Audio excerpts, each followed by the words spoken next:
Ներկայացեք խնդրեմ։ Արամ Քոչարյան, Հայաստան դպրոց, դասվար։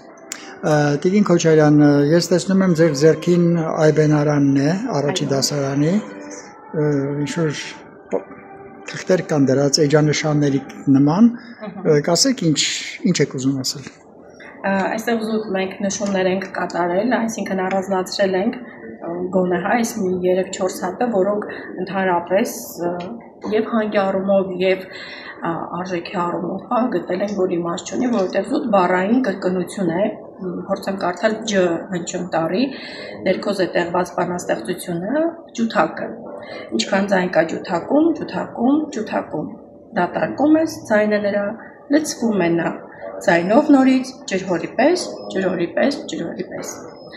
Ասենք եթե սովորական մարդիկ, նույնիսկ մանկավարժությունից հեռու մարդիկ սա կարդան, բնականաբար ավելի շատ ծիծաղ կառաջացնի, քան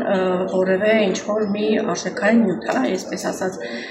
եւ գտնում ենք, որ նման բանաստեղծությունները, հատկապես օրինակ Վաչագան Սարգսյանի դասագրքում էլ ավելի լավ են ընտրված, ավելի բովանդակային էին, ավելի խորքային ասելիք ունեին, բայց այս դեպքում օրինակ այստեղ նաև լտարինը կարող եմ ձեզ ներկայացնել, մելիլի իշեք մազերը, թելիկ մելիկ, ալիկ ալիկ տարածվում են նրա բարակ ուսի վրա։ Այսինքն եթե մենք հիմա մեր աշակերտներին վստահենք, հասարակենք երեխաներին լտարի համար որևէ բանաստեղծություն հորինեք, հաստատենք էլ ավելի լավ է կհորինեն, ավելի ճիշտ հանգերով, ավելի բովանդակային, քան այն ինչ որ այստեղ ներկայացված է։ Մեր ասելիքը հիմնականում դա է, որ նույնիսկ այստեղ զետեղվածները կարելի ասել, որ իմաստ չունի սովորեցնել։ Այսինքն եթե դուք չտարը սովորեցնելու լինեք, կարող էր լինել հետեւյալ բանաստեղծությունը՝ չուկ չուկ չուկ, մենք գնում ենք կաուչուկ։ Այո, եւ այդպես էլ հնարավոր է, չենք բացառում։